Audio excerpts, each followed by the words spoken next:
अस्सलाम वालेकुम जी, वालेकुम सलाम। जी। जी, मतलब सब कैसे हैं? ठीक है। बिल्कुल जी सर, फर्स्ट क्लास। आप और कैसे हैं? ठीक है? अल्लाह का शुक्र है। जहाँ पे छोड़ा था हमने सेगमेंट, जी, जी। वहीं से एक हुँ, और टॉपिक पिकअप करते हैं। जी, और वो आज का टॉपिक ये है कि पाकिस्तान में ये प्रोपोगंडा चलता रहता है, कुछ एनजीओज की तरफ से, कुछ इंटरनेशनल जी, ग्रुपों की तरफ से, कि वहाँ मिनोरिटी के साथ बड़ा जो है ना वो नारवा सलूक होता है। जी, जी, तो आपके पास कोई खबर है, आज वो मेरे साथ शेयर करें ज़रा, जी, कि वहाँ पे मिनोरिटी को जी। कितने हकूक हासिल हैं। नहीं सर, पाकिस्तान का एक्चुअली मैं समझता हूँ कि ये आज का दिन जो है वो पाकिस्तान की तारीख में सनहरी हरफ़ों में लिखा जाना चाहिए। अच्छा।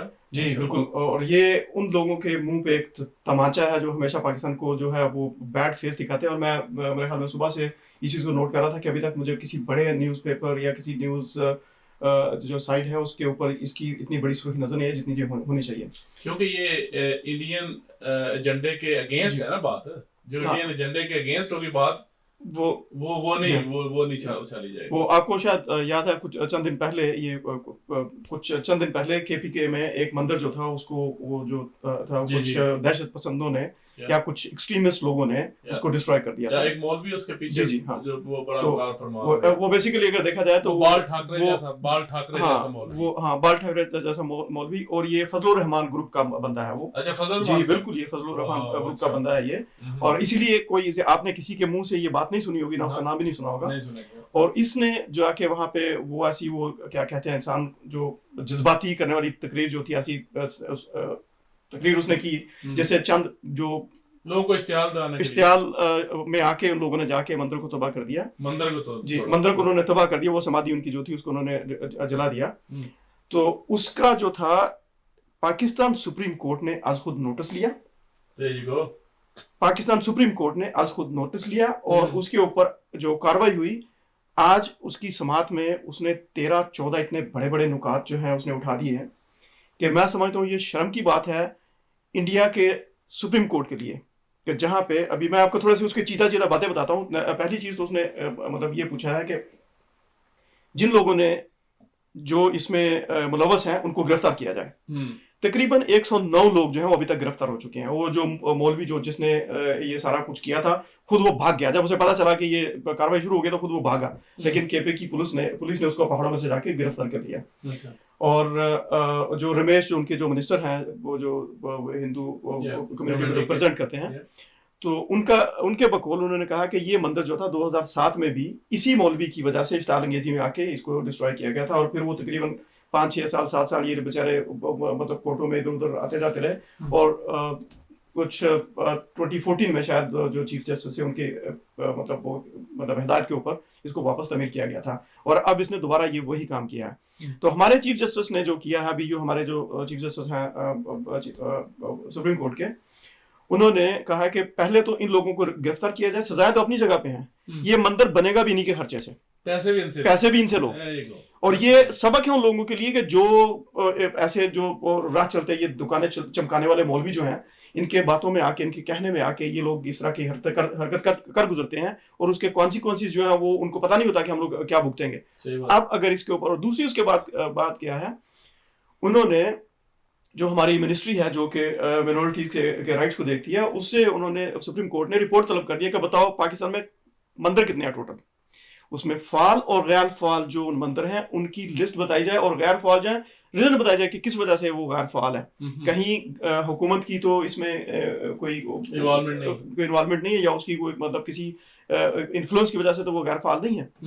और दूसरा, इसके साथ साथ उन्होंने जो एक और हदायत जो की है, वो उन्होंने ये हदायत की है कि ये जो क्या नाम है उसका, जो मिनिस्टर है जो इसको लुक आफ्टर कर रहे हैं, कि उन्होंने कहा कि अपनी मुझे कारकर्दगी ला के दिखाओ कि तुम जो इस ओहदे पे बैठे हुए हो, मुझे अपनी कारकर्दगी ला के दिखाओ कि तुमने क्या किया इस महकमे के लिए, और इनका मंदिर फौरी तमीर करवाया जाए। और मैंने सुना है कि उन्होंने कहा 15 दिन में रिपोर्ट पेश करो, मंदिर को दोबारा तमीर करने के लिए काम स्टार्ट करो, इन लोगों से पैसे रिकवर करे स्टेट। और ये जो छोटे छोटे ये चीजें हैं। और मैं समझता हूँ कि, और दूसरी मजे की बात आपको बताऊं कि ये जो मोस्टली जो इंटरनेशनल या जो मिनोरिटी से मुतल्लिका जो बातें होती हैं, जो खबरें होती हैं, या कोर्ट में जो केस होते हैं, उनके लिए mostly international media, English media होता है वहां पे। ये वाहद केस था कि जहां पे बीबीसी मौजूद नहीं था। और मेरे सुनने में आया है कि कोई भी वेस्टर्न मीडिया जो था वहां पे मौजूद नहीं था, वो कोर्ट में नहीं आया, वो कोर्ट में नहीं आए, क्योंकि उनको पता था कि वो कोर्ट ने जो आज खुद नोटिस लिया है, उनको समझ आई इस चीज की कि कोर्ट जो है इसके ऊपर कोई तरीके फैसले एक्शन लेने वाले हैं।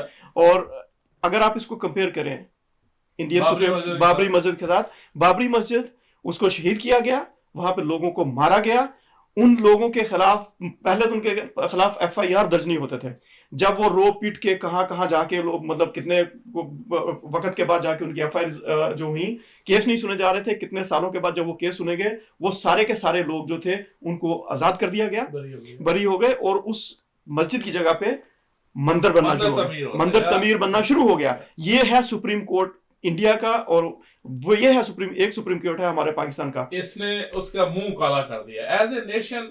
जो हिंदू एक्सट्रीमिस्ट है ना, जो उधर रहते हैं, जो इंडिया में है, ये खासकर हिंदुत्व की मैं बात कर रहा हूँ, अच्छे भी हिंदू आरएसएस के जो आरएसएस के गुंडे जो हैं, सो इन्होंने जो सोशल फैब्रिक है ना इंडिया का, उसको खराब कर दिया, उसको तार कर दिया।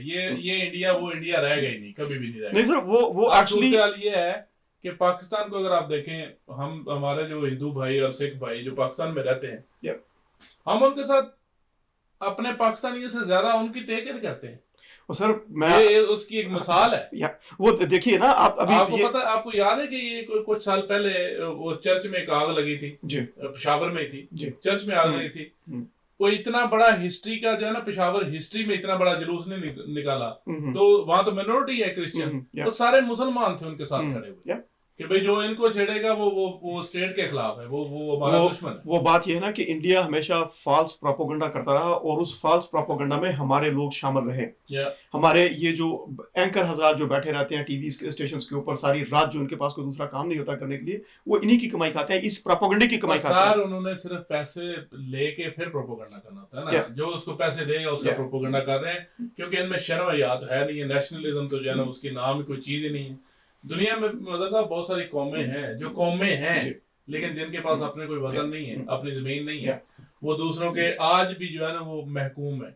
ये हम बड़े फॉर्चून हैं और बड़े खुश नसीब हैं कि हम लोग जो है ना वो हमें एक आजाद मुल्क मिला है और हम इसमें अपनी मर्जी से जिंदगी गुजार रहे हैं। लेकिन मैं आपको मतलब मैं उन लोगों की, जिन लोगों ने ये हरकत की थी इस मंदिर के साथ, मैं उन लोगों की लाइल्मी या उनके नाइवनेस की मैं बात करता हूँ कि वो बेचारे जज्बाती लोग, जिनको पॉसिबली अपने दीन का भी अच्छी तरह से पता नहीं होगा, वो इस तरह के दुकान चलाने वाले जो मौलवी हैं, जो उन लोगों के पीछे लग के वो खड़े हो जाते हैं, और वो समझते हैं कि शायद हमारी जिंदगी का जहाज है। हमारे इस मुल्क में, हमारे दीन में, अगर कोई किसी वजह से कोई किसी खता का मर्तकब होता है तो उसके लिए कोर्ट्स हैं, उसके लिए एक बकायदा कानून है जिसके ऊपर अमल किया जा सकता है, कानून के दायरे में आके। आपको कोई हक नहीं पहुंचता, आप किसी के एक इंडिविजुअल को कभी इस चीज का हक नहीं पहुंचता। और मैं ये समझता हूँ, इसी चीज के साथ एक चीज को मैं जोड़ना चाहता हूँ। आपको पता है कि पीटीआई गवर्नमेंट, इमरान खान साहब जो हैं हमारे वजीर आजम, उनका उनकी पार्टी का एक मैनिफेस्टो में एक चीज शामिल थी कि यकसा तलीमी निसाब जो है उसको राइज करना है।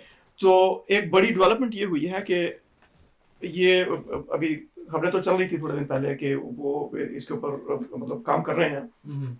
अभी ये अनाउंस हो गया है कि अभी जो हमारा तलीमी साल जो शुरू होने वाला है, प्राइमरी स्कूल के बच्चे जो तलबा है, जो कह लीजिए किंडरगार्टन या वो जहाँ से हमारी क्लास 1 से लेकर क्लास 5वीं तक जो बच्चे हैं, उनके लिए पूरे पाकिस्तान में यकसा निज़ाम तलीम जो है शुरू हो जाएगा। That's a great news. It is a wonderful news. क्योंकि वो हमारी सोसाइटी 2-3 तबकों में बांट गई हुई थी। ये इमरान खान का विजन था कि भाई इसको जो है ना वो मतलब एजुकेशन का जो है वो सारा करिकुलम तो एक होना चाहिए ना। और ये जो आपके मौलाना फजलुर रहमान जो इस वक्त चीख रहे हैं ना, ये उनकी गर्दन हाथ में आ गई है कि वो बच्चों को वो जो दीनी तालीम जो है, हमारा फर्ज है अपने बच्चों को दीनी तालीम दे, लेकिन हमारा फर्ज ये भी है कि हम दुनियावी तालीम भी कि बच्चे जो है वो दुनिया के साथ, अगर वो आप उस लेवल पे आके अगर आप कम्पीट नहीं करेंगे तो आप तो मतलब इसी तरह के लोग बनेंगे कि जो किसी एक के बहकावे में आके जाके आप किसी को खून कर दें या किसी को मार दें। और ये इन्होंने मतलब जहला की जो है ना पूरी फौज डेवलप की हुई है, ये मौलवी जाहिल मौलवियों ने। उसकी एक मिसाल मैं आपको बताऊं, ये पिछले दिन जो धरना लेके आया ना ये मौलवी फजल रहमान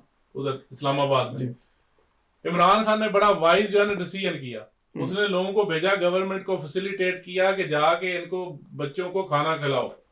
उनके वो सोने के लिए बिस्तर दो, क्योंकि गर्म बारिश हो गई और ठंड थी और उधर मीडिया ने ना वो बच्चों के इंटरव्यू किए कुछ लोगों ने कि भाई आप इधर किस लिए हैं, कहते पता नहीं, वो कहते इधर तुम गवर्नमेंट गिराने के लिए नहीं, कहता नहीं हमने कहा इस्लामाबाद देख वो वही बात है ना कि बच्चों को पता ही नहीं किस लिए उनको लाया गया, ये वो इस्तेमाल करते मतलब ये मैं समझता इसके ऊपर भी कोई ना कोई लॉ होना चाहिए कि एक तो किसी अदारे किसी को भी ऐसे ही एक मदरसा खोलने के लिए अगर इजाजत दी जाए तो उसके ऊपर कोई रूल्स एंड रेगुलेशन अप्लाई होने चाहिए कि वो इनको सियासी अपने नजरियात के लिए इस्तेमाल नहीं कर सकते। मुझे लग रहा है कि ये मार्च में सेनेट के इलेक्शन हो जाए, आप पीटीआई के पास जो है ना मेजोरिटी आ जाए सेनेट में, फिर ला पास होंगे। इसीलिए तो ये चीखें निकल रही है मार्च से पहले ये सारे पीडीएम इसको जो है ना वो आप चोर इत्तेहाद का नाम ज्यादा सूटेबल करता है पीडीएम की वजह, क्योंकि बाकी तो कोई है ही नहीं है, 2-3 तो पार्टियां हैं, बाकी तो छोटे छोटे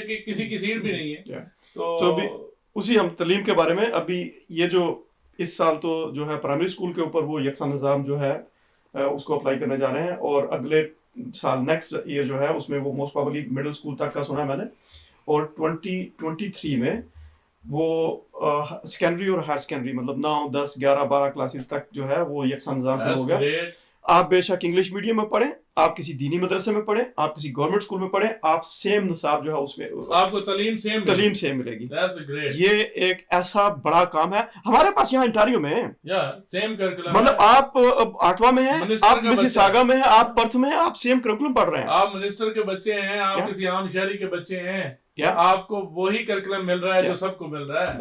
ग्रेट थिंग। इसी तरह नेशन बनती है सर, ये नेशन बिल्डिंग का काम इमरान खान कर रहे हैं। मैं आपको हमेशा से कहता हूं, मैंने अपनी जिंदगी में पाकिस्तान के अंदर सिर्फ कायद आज़म के बाद एक ही लीडर है, ये बाकी सब जो जिनके भी नाम ले लें आप, वो भुट्टो भी उसमें, भुट्टो भी शामिल है, लोग बहुत इज्जत से करते हैं। मैं एक जमाने में बहुत बड़ा फैन था भुट्टो का, और ठीक है, मतलब God bless his soul, he was a nice man, he was a right man, he was a capable man, we lost him. लेकिन लीडर सिर्फ एक ही है। कायद आज़म के बाद अगर मेरे ओपिनियन में अगर कोई दूसरा लीडर आया है तो वो सिर्फ और सिर्फ ये शख्स इमरान खान। खुदा इसको जिंदगी दे, खुदा इसकी जिंदगी को इतनी मोहलत दे कि ये मुल्क को उस ट्रैक पे खड़ा कर दे जिस ट्रैक पे कायद आज़म। लेकिन सर आप शफकत महमूद को क्रेडिट दें, ऑफ कोर्स जब से वो मिनिस्टर बना एजुकेशन का, वो इस काम पे लगा हुआ है, हम उसको मुबारकबाद पेश करते हैं।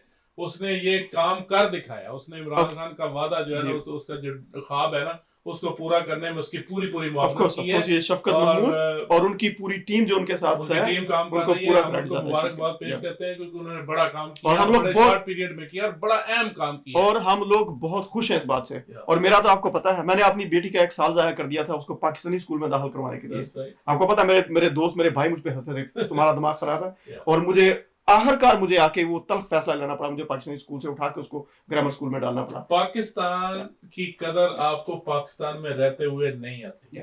पाकिस्तान की कदर आपको तब आती है जब आप कहीं दूर रहते हैं। जी बिल्कुल। फिर आपको पता लगता है कि अपनी लैंड क्या है, और अपने लोग क्या है, और अपनी सोसाइटी क्या होती है, और अपनी पर्सनल सेल्फ रिस्पेक्ट और डिग्निटी क्या होती है। आप सेकंड क्लास के शहरी होके रहें दुनिया में, तो आपको पता चलता है कि अपने वतन की क्या अहमियत होती है। बाजी खुदा इस वतन को कायम रखे, इंशाल्लाह ये कायम रहने के लिए बना है इंशाल्लाह। सो मेरी लोगों से यही गुजारिश होगी कि अपने मुल्क के खिलाफ प्रोपोगंडे करने छोड़ दें, अपने मुल्क की जो है ना वो उसकी नेशन बिल्डिंग करें और पैट्रियाटिक रहें, और अव्वल और आखिर आपके काम यही मुल्क आने वाला है। कोई दुनिया में कोई जगह नहीं आपके रहने के लिए, यही सबसे बेस्ट प्लेस है, इसको ही बेस्ट आपने बनाना है। आप इसको बनाएंगे तो ये बन जाएगा। लेकिन ये पहला ये स्टेप है ना, ये नेशन बिल्डिंग का स्टेप है जो इमरान खान ने लिया, और शफकत महमूद और उसकी टीम को मुबारकबाद कि उन्होंने ये उसका जो है ना ख्वाब उसको पूरा करने के लिए पहला स्टेप उठाया। Congratulation sir. और मेरा ख्याल है कि आज का काफी लंबा सेशन हो गया। जी सर। तो हमने अपनी ऑडियंस से इजाजत चाहते हैं इंशाल्लाह सर। बहुत शुक्रिया, थैंक यू वेरी मच आपके टाइम का। तो मिलते हैं 1-2 दिनों में इंशाल्लाह वापस। इंशाल्लाह। तो ठीक है, thank you very much. Allah Hafiz. Allah Hafiz sir. Pakistan जिंदाबाद। पाकिस्तान जिंदाबाद।